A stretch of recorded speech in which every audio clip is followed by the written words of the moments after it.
Toda esa época de dictadura, claro, la educación era coherente con el tipo de situación y de régimen al que estábamos sometidos, absolutamente. Entonces, aquellas ideas, por ejemplo, de la institución libre de enseñanza, los momentos de la Segunda República en donde se hicieron en el ámbito educativo cosas importantes, porque era un país absolutamente inculto y analfabeto, porque, en fin, el sistema había promovido aquello, se pasa a unos años, 40 años, de dictadura en los que la educación, claro, tontos no eran, es decir, sabían que la educación es un arma muy seria de formación de las personas, y entonces se establece todo un sistema absolutamente, yo qué sé, de locos, ¿no?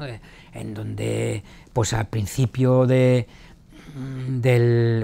una absoluta, en fin, como dirían los jóvenes, comida de coco, ¿no? En donde yo he vivido situaciones en las que el día se empezaba cantando el cara al sol en el patio de la escuela y con el brazo en alto, para luego pasar en silencio a unas clases, aulas, en las que estábamos sentados en fila, en las que había un sistema de que el profe era el que soltaba su charla, tú aprendías de memoria aquello, luego te lo preguntaba, y ibas moviéndote, pasándote al primer puesto si te lo sabías, y el que no se lo sabía iba pasando. Es decir, era una comida de tarro impresionante, dicho en palabras vulgares, en donde las personas, era una anulación absoluta de las personas, y era pues todo aquello de por el imperio hacia Dios y esas historias, ¿no? Ahí la religión era otra de las herramientas, estrategias y armas de lavado de cerebro impresionante, ¿no? Y bueno, pues así hemos salido la mayoría, ¿no? O así han salido algunos, con unas taras impresionantes. ¿Eso ha ido mejorando? Evidentemente sí, se han ido consiguiendo pequeñas utopías, ¿no? de ámbitos de libertad y tal, pero el propio sistema tiene muy claro que la educación es un arma, diríamos como Celaya, cargada de futuro, espero que de otra manera, ¿no?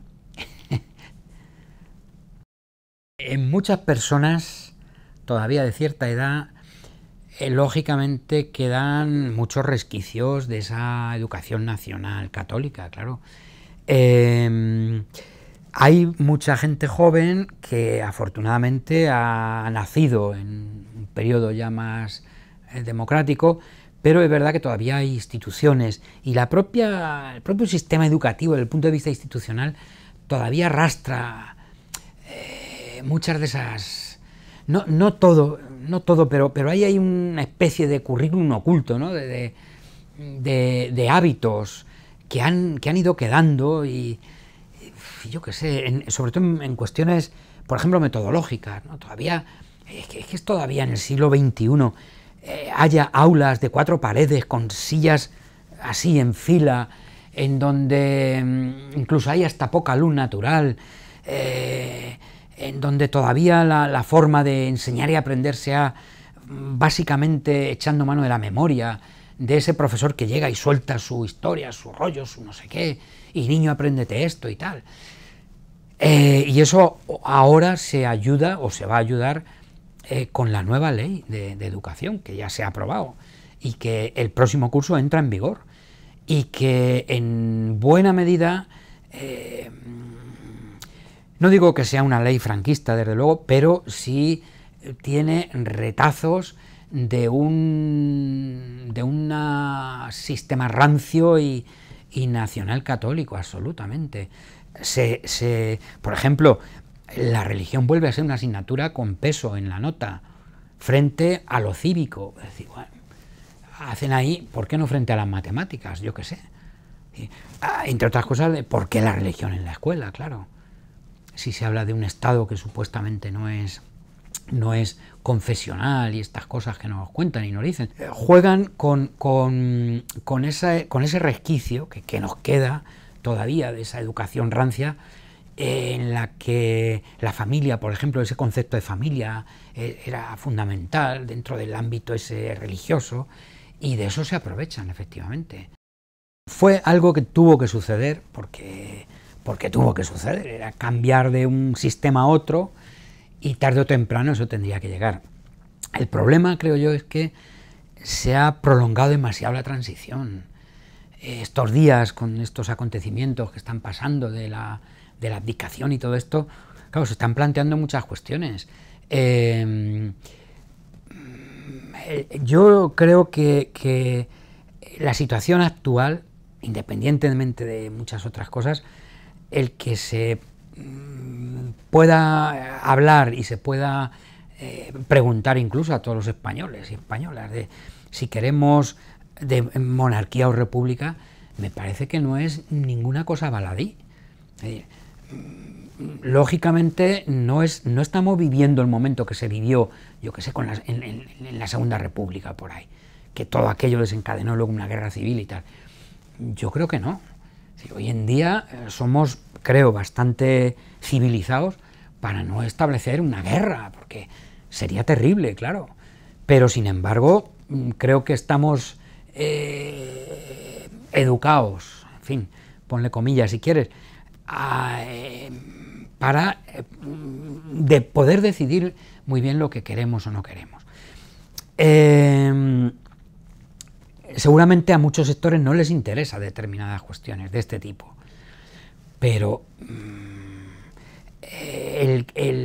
ahora que se está repitiendo tanto que la Constitución, si la Constitución no la hemos inventado nosotros, una sociedad que se inventa unas reglas para convivir.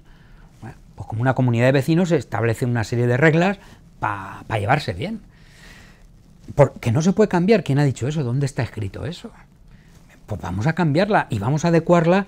Hay no sé si un 60% de la población que no vivía todavía en el momento de la Constitución y todas estas cosas. Bueno, pues vamos a adecuarla a los tiempos que corren.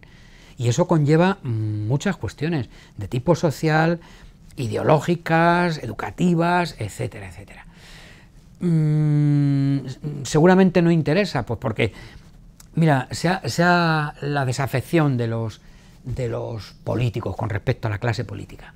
Hombre, es que lo que no es de recibo es que hoy en día haya un porcentaje altísimo de personas que se dedican a la política que estén imputados en casos de corrupción y corruptelas y no sé qué. Claro, ¿qué ha ocurrido? Que de un tiempo a esta parte se ha creado una profesión que es la de político. Es como si dentro de unos años se crea la profesión de presidente de la comunidad de vecinos y eso sea una profesión. Es decir, claro, es entender la sociedad de otra manera. Es decir, si de verdad tuviésemos esa idea de lo público y de lo participativo y de lo democrático, tendríamos muy claro que determinados puestos pues hay que asumirlos durante un tiempo y luego volver. En fin, y hasta rotar por todo eso. Esa concepción de la participación y de la democracia tiene mucho que ver con la educación. Es decir, si fuésemos educados en esas ideas, si la educación pública de verdad asumiese y se pusiera en marcha todas esas ideas, hombre, otra democracia tendríamos, estoy seguro, segurísimo. No este tipo de democracia que yo la apellidaría de democracia absolutamente capitalista y para de contar, y luego añádele todo lo que quieras, pero al servicio de unos poquitos y ya está. Bueno, la concertada, eso es un eufemismo que se han inventado. Solo hay escuela privada y escuela pública. La escuela privada pagada con dinero público es lo que se llama escuela concertada. Que es curioso, aquello surgió hace unos años porque la red pública no daba abasto y entonces no daba tiempo a hacer colegios, a construir colegios y tal, y bueno, pues se permitió a algunas escuelas concertadas, a algunas escuelas privadas, ciertos conciertos, ¿no?, para que asumieran parte de lo que asumía la escuela pública. Pero eso se ha institucionalizado de tal forma que bueno, ya entra dentro de ese concepto del sentido común, y ya pues parece que es que hay escuela privada, escuela concertada, escuela pública. Hay privada y pública. Privada pagada con dinero público. Por eso digo que es un eufemismo nada más. Y socialmente eso ha hecho que la gente normalita piense, las familias, que bueno, que con eso que nos han vendido también, de que lo privado es mejor y tal, pues que muchas familias lleven a sus hijos a la privada pagada con fondos públicos, aunque sea muy largo de decir, yo prefiero decir eso, y la escuela pública, los colegios públicos, se queden, pues eso, para los pobres, las familias pobres, para los inmigrantes, etcétera, para los gitanos, etcétera, etcétera. Y bueno, nos han ido, la propia administración ha creado ese caldo de cultivo, ¿no? Invertir en educación es muy importante, pero muy importante para un país, para una sociedad. Es decir, yo creo que es la inversión básica, es la educación. Luego hay otras inversiones en investigación, en medicina, en otro tipo de cosas, pero un país inculto es un país que está abocado a ser el país siervo de otros países. Y eso, el ejemplo más claro lo tenemos en nuestro país. Es decir, esta mala educación que hemos arrastrado y que hemos tenido durante muchísimos años, esa incultura que hemos tenido durante muchos años y que en cierto modo en algunas cosas se sigue teniendo, que no es ignorancia, pero sí incultura, hace que frente a otros países que han apostado y han invertido mucho más en educación, pues nos releguen como país a ser, pues yo lo he dicho alguna vez, si nosotros vamos a ser los camareros de Europa. Es decir, pues tenemos ejemplos como Alemania o los países del norte o Francia o tal, en donde se han hecho apuestas muy serias por la educación y bueno, pues así les ha ido, claro. Y eso ha implicado el que haya un desarrollo social, tecnológico, económico mucho más importante y nosotros pues seamos los esclavos, los siervos de los demás, ¿no? Terminemos pues eso, siendo camareros. Aquí hemos vivido y seguimos incluso viviendo de ese folclore, ¿no? Esa España folclórica en donde el sol y el turismo es lo fundamental y lo maravilloso. Y teniendo sol y turismo y que venga mucha gente aquí a consumir y no sé qué, maravilloso.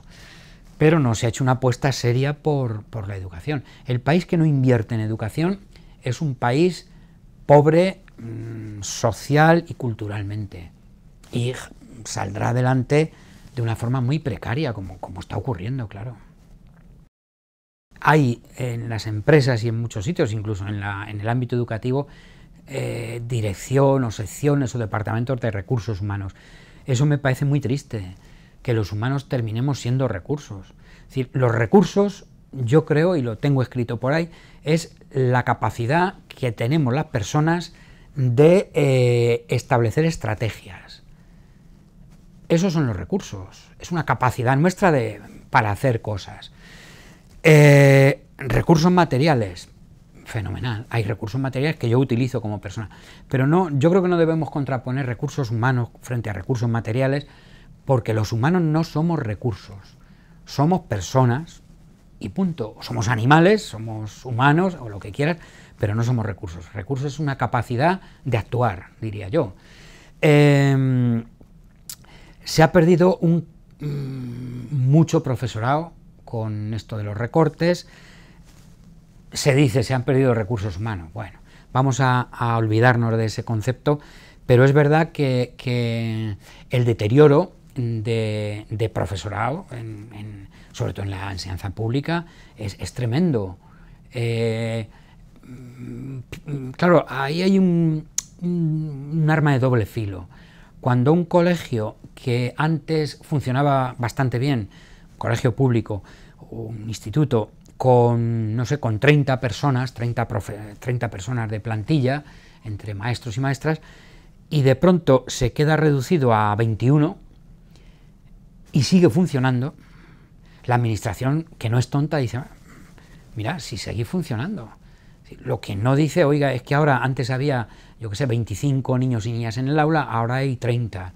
antes en educación infantil o en las etapas infantiles, en los grupos infantiles, había 15 niños y niñas y ahora resulta que hay 25. Claro, con una sola persona, una sola maestra y tal. La administración es la cuenta que se echa, seguir funcionando, es decir, ¿qué ocurre? Que hay un deterioro, bueno, pues, pero hay poco deterioro, si eso no importa, si al final los niños van a salir, ¿no? Van a seguir creciendo y tal. Van a seguir creciendo con unas taras, diría yo, educativas importantes. La nueva ley también echa por tierra o deja como en un plano de optatividad todas las áreas que tienen que ver con lo plástico y musical, en beneficio de la lengua, segunda lengua, el inglés, de la lengua castellana, en este caso nuestro, y de las matemáticas, que lo ponen como algo, en fin, como dice... Claro, aquí hay muchas trampas en todo esto. Una de ellas es los informes que se hacen, el informe PISA, sin ir más lejos, que es un invento absurdo, absolutamente absurdo, pero que es un arma a la que acoge la propia administración para decir, oye, no, es que el informe PISA dice esto. Lo que no cuentan es que el informe PISA no es el mismo. El examen que hacen aquí no es el mismo que hacen en Suecia o el que hacen en Inglaterra. No tienen nada que ver. Es decir, se comparan cosas que son incomparables. Y ahora además, por ejemplo, el informe lo desarrolla o lo pone en marcha, lo hace precisamente una multinacional de los libros de texto, que es el grupo Pearson. Bueno, pues son los dueños del mundo mundial en material, en libros de texto y en material docente y todo esto. Lógicamente lo hacen con fines de lucro, absolutamente. Pero con todo eso se nos engaña. Y se pasan periodos largos en los coles preparando esas evaluaciones externas, que me parece de lo más denigrante para la educación. Sobre la LOMCE hay gente que ha hecho estudios ya muy serios, más que yo, desde luego, pero sí es cerrar un ciclo social por parte de la administración y de quien nos gobierna, cerrar un ciclo en el que se ve que efectivamente la educación es importante, invertir en educación es importante, y por eso invierten en su idea de educación. Implica, como decíamos, pues un retroceso, una vuelta a los mejores momentos de la educación nacional católica, en donde hay una segregación del alumnado impresionante, en donde se van a establecer, por ejemplo, en aspectos organizativos del centro, cómo se aleja bastante de esa idea de centros participativos y democráticos. Se piensa en una figura del director, no directora, de centro, que va a ser una herramienta absolutamente tecnocrática al servicio de la administración, pero de la administración en su más duro bagaje, ¿no? Decir, no, aquí tengo yo al jefe de personal, que es el que va a lidiar con él y el que va a tomar decisiones. Se relega el consejo escolar, por ejemplo, a un órgano consultivo, en donde bueno, se había ganado la pequeña batalla de cierta participación, en donde el consejo escolar, representado por parte del profesorado y por parte de las familias, de padres y madres, y tenía cierta capacidad de decisión, pues ahora se queda relegado a un órgano consultivo, que eso y nada es lo mismo. Se establece un currículum bastante cerrado por parte de la administración, en donde no se tienen en cuenta aspectos relativos, por ejemplo, a cuestiones de procedimientos y actitudes, por ejemplo, en donde se vuelve a ese paradigma de que la verdad la tiene la ciencia y hay que hacer y estudiar y aprender lo que dice la ciencia, ¿no? Y la ciencia que han dicho unos pocos, no una ciencia, llamemos democrática, ¿no? Si se puede llamar así. Entonces se vuelve a todo esto.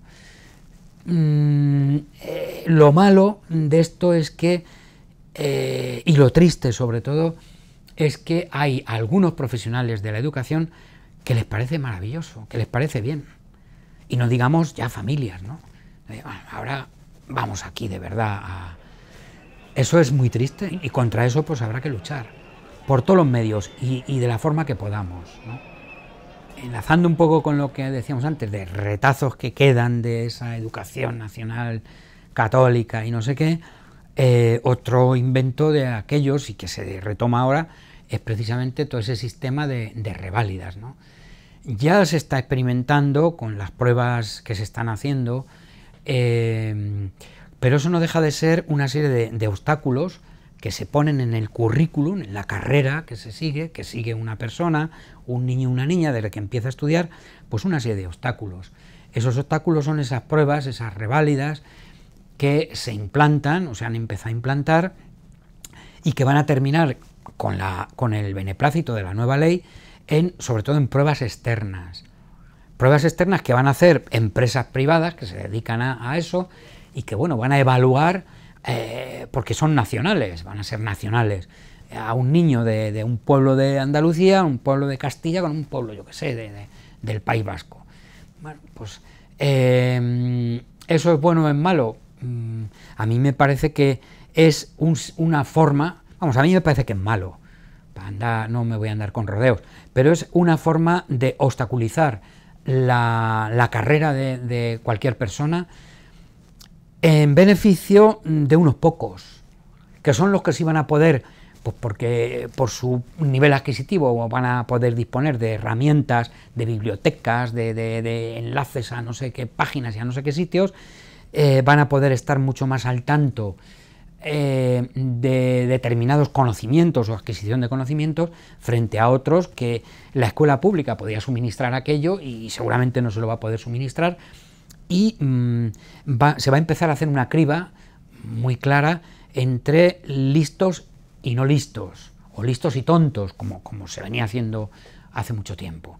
Y para eso se inventa pues la fórmula de la formación profesional básica, que incluso ya desde segundo de la ESO va a poder discriminar: tú vales, tú no vales, es decir, tú a donde los tontos, ¿no? Bueno, pues eso es el reflejo de una sociedad que segrega, que discrimina y que no es justa, sobre todo que no es justa en absoluto. Y es la que estamos viviendo. Y contra eso, pues es curioso que no nos movilizamos muy poco. Decía, antes hay que trabajar en el ámbito de cada uno, en el ámbito local de cada uno, con esas miras a lo global, pero hay que empezar a cabrearse y a movilizarse, porque nos están engañando de una forma vil y cruel. Y bueno, pues claro, se aprovechan del miedo, que esa es otra historia. Y en el ámbito educativo, bueno, tal, en el laboral, o ayer o antes de ayer, la patronal ha salido otra vez diciendo que, en fin, que hay que meterle más mano a esto de los despidos, que no sé qué, que el sueldo más bajos, que tal. Y la gente traga y traga y traga por miedo. Se hacen contratos basura, contratos de 20 minutos, y la gente, pues, en fin. Y claro, no sé, estallará esto por algún sitio, me imagino. O si no, pues caeremos en una dictadura financiera absoluta, que ya estamos, pero bueno, más todavía. Y la educación creo que ahí tiene un papel importantísimo en eso.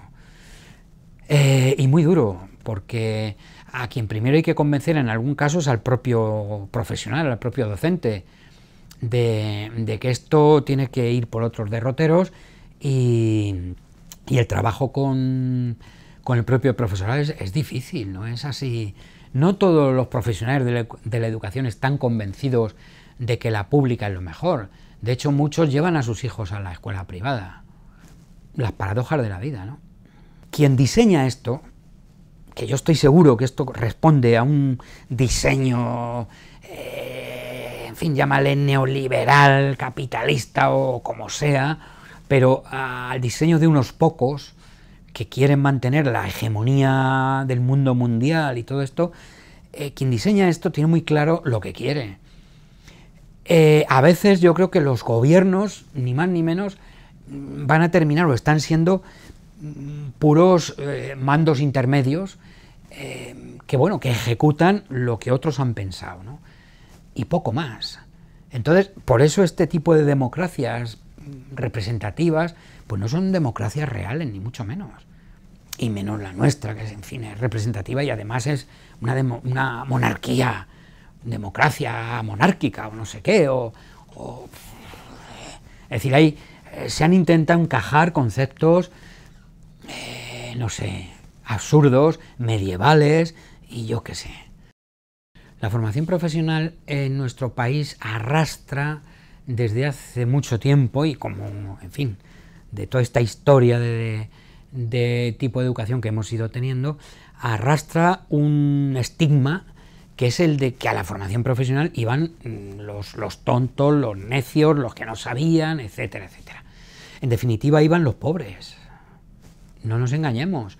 Pero, sin embargo, en los últimos años, la formación profesional, sobre todo de segundo grado y la formación profesional superior, ha alcanzado unas cotas de calidad muy, muy interesantes.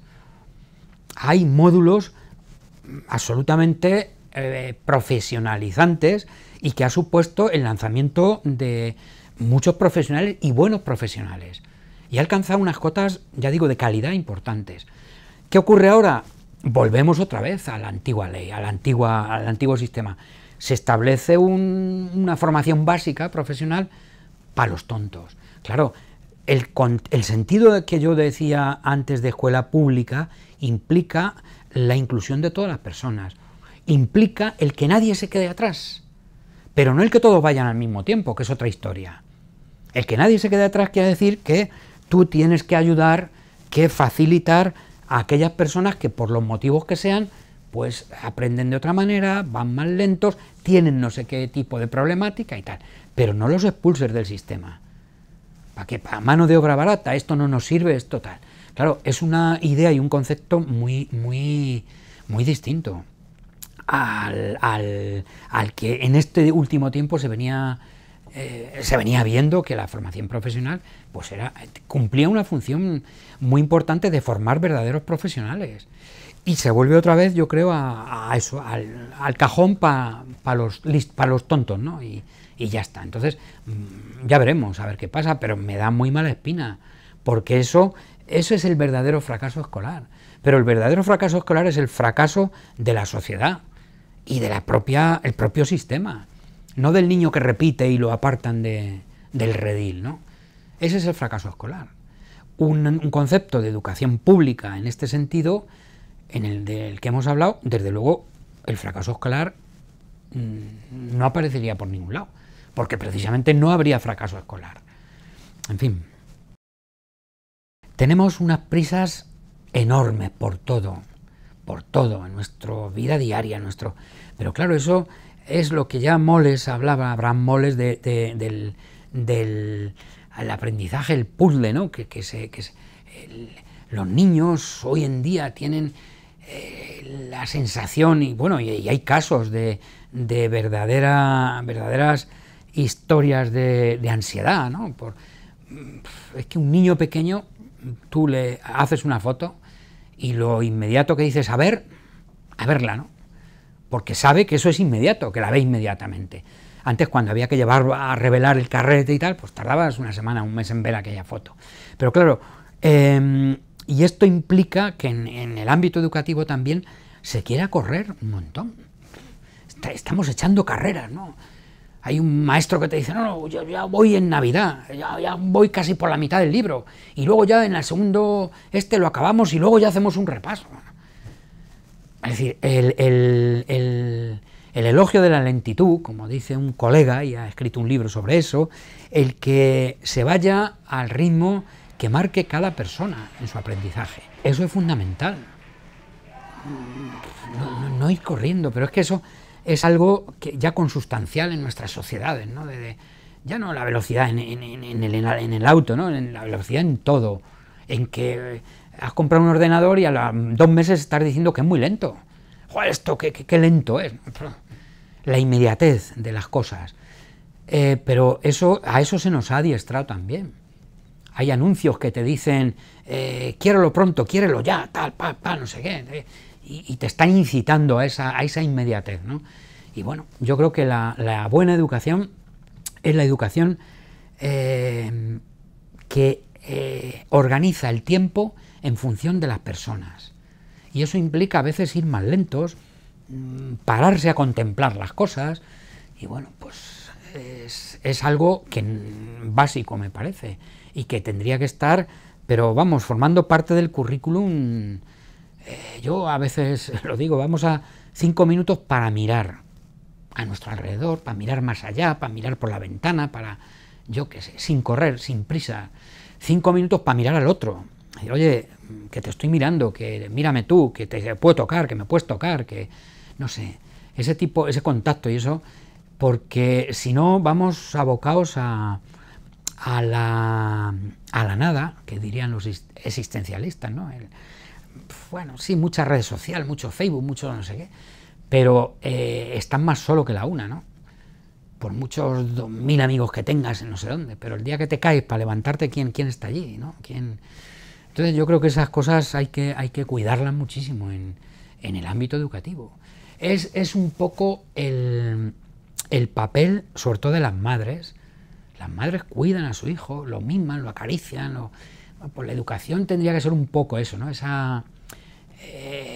Cuando empieza a andar el niño o la niña, ¿no? Pues lo ayudas un poquito, pero luego lo dejas solo y dejas que se caiga también, que no pasa nada, que se tiene que caer de vez en cuando y ya establecerá sus estrategias para caerse de una determinada manera.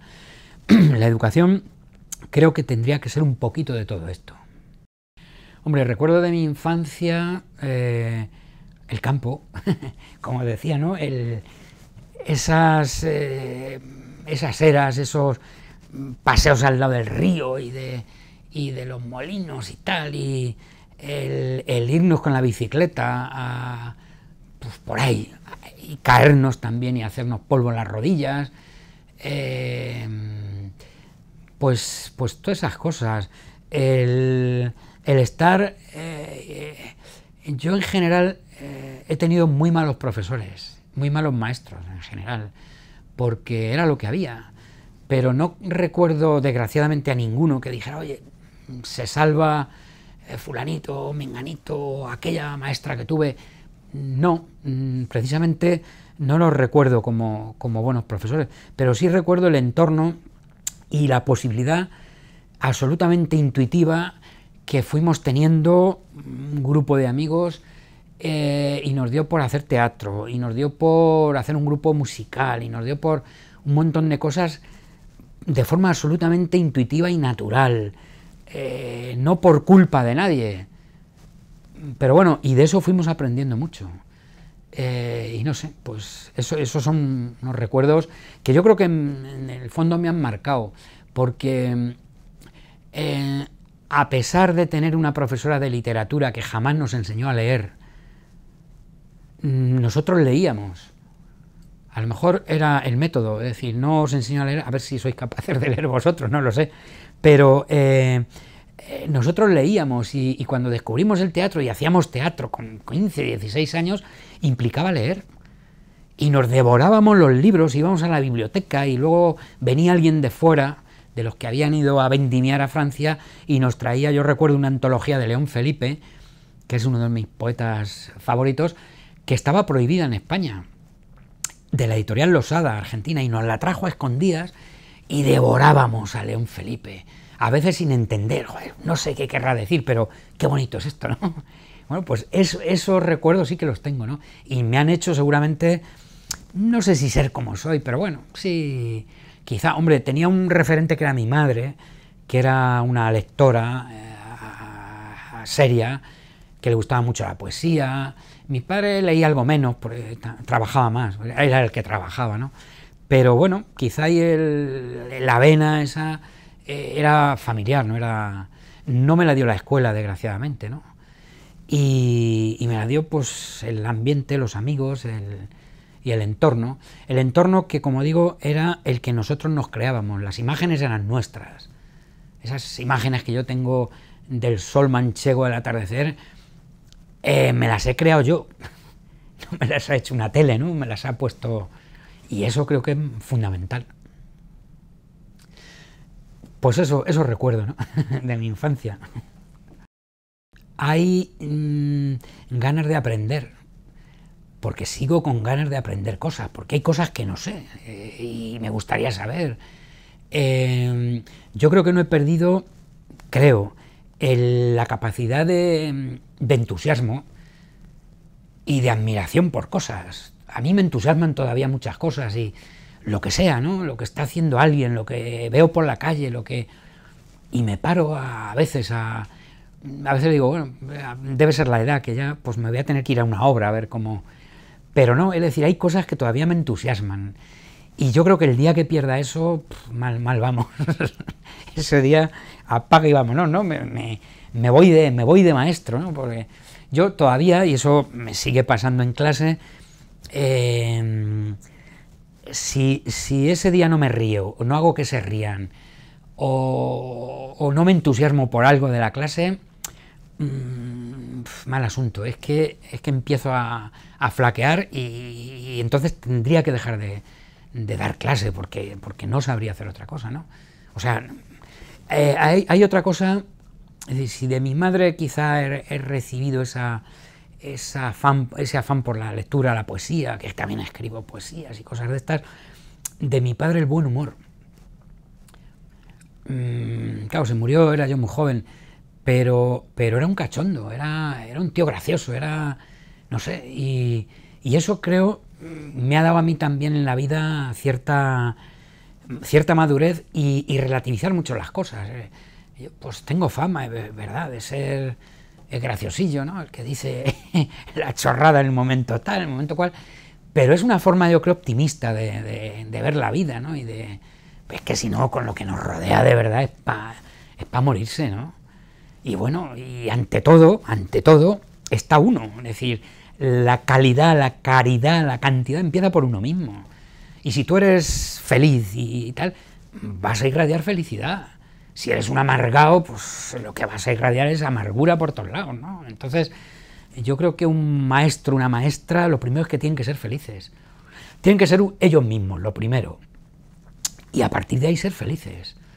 Y seguro que hacen felices a los demás, seguro. Si no, mal asunto. Me produce una sensación de tristeza, porque es que se está acabando con muchas de las cosas que socialmente se habían conseguido. De tristeza y de rabia, y de rebelión y de rebeldía. Me produce esa sensación. Y entonces, bueno, pues en la medida que puedo, lucho contra eso, en mis círculos de amistades, de influencia, en mis clases, por donde puedo. Y cuando lo puedo decir, lo digo, ¿no? Pero me produce rabia, sobre todo, y tristeza. Pero hay que seguir, hay que luchar, porque si nos quedamos de brazos cruzados, mal asunto. Nadie va a venir a echarnos una mano, desde luego. Eso lo decía León Felipe, precisamente, ¿no? En fin. A pesar de los pesares, veo un futuro esperanzador. O así lo quiero creer. Porque es que, desde luego, si no, apaga y vámonos, ¿no? Pero veo un futuro esperanzador porque yo creo que cada vez somos más los que estamos rabiosos con esto que está pasando, con cómo se está tratando a la gente, a las personas, en fin, con las situaciones de pobreza que está habiendo, de desahucios, de no sé qué. Y yo creo, a pesar de todo esto, que es muy triste, creo que el futuro lo veo esperanzador, porque va a llegar un momento que el propio sistema va a estallar por algún sitio, y creo que se están creando redes. Claro, cuando muchas de las redes sociales se crean precisamente cuando hay necesidad de algo, ¿no? Entonces, pero estas redes que se están creando, como dice Castel, tienen un toque también emocional. Y se están creando redes virtuales, pero necesitan de la realidad también. Por eso se va a las plazas, no solamente en lo virtual, sino en lo físico, en ver a la gente allí en la plaza, ¿no? Y yo creo que esto nos da un atisbo de esperanza. Y ahora están ocurriendo cosas, esto que se habla estos días del bipartidismo y tal, joder, se está tambaleando, coño, ¿qué está pasando aquí? Que resulta que está viendo gente, otras nuevas opciones y otras, pues estoy pensando en Podemos, pero otras más, ¿no? Que está viendo ya y joder, aquí está pasando algo, la gente se está moviendo. Bueno, pues esa es una revolución también importante. Es decir, en las próximas votaciones, imagínate que se vota a grupos de este tipo. O que no se vota, como la novela aquella no me acuerdo del autor, ¿no? De Saramago, claro. Aquello que ese día no vota nadie, ¿no? Bueno, ¿qué ocurre aquí? Es decir, yo creo que hay esperanza. Tiene que haberla. Porque si no nos moriríamos, de verdad. Estoy metiendo en mil historias. Pertenezco y además soy socio fundador de un movimiento de renovación pedagógica que se llama Escuela Abierta.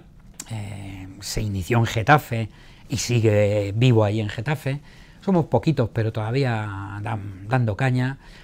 Estoy vinculado a lo de la Complu en la calle y la Uni en la calle.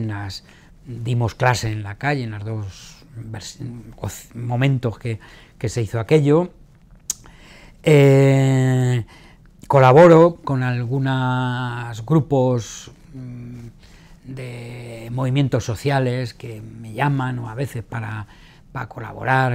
Ahora mismo pues hemos creado un grupo de trabajo, de estudios sobre la LOMCE y bueno, pues estas cosas. Y participo en las asambleas que se hacen en la facultad por parte de los estudiantes.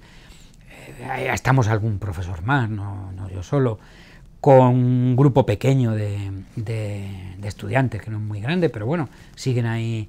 Este año no sé, porque todavía no, yo me incorporo ahora de nuevo otra vez, pero vamos, suelo estar en movidas de estas, ¿no? No soy de ningún partido, porque no quiero, porque como decía Unamuno, yo quiero ser entero, no partido, y bueno, pues estoy en esa situación, ¿no? Que me permite, yo creo ya mi edad y mis conocimientos y mi trayectoria de vida y esas cosas. En fin, pues ese soy yo. Muchas gracias, Isidro. Pues nada, gracias a ti.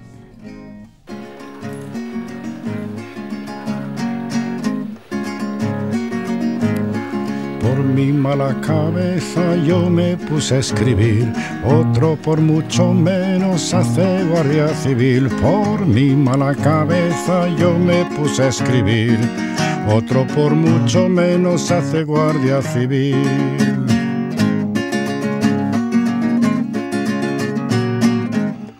Por mi mala cabeza creí en la libertad, otro respira incienso las fiestas de guardar. Por mi mala cabeza creí en la libertad, otro respira incienso las fiestas de guardar.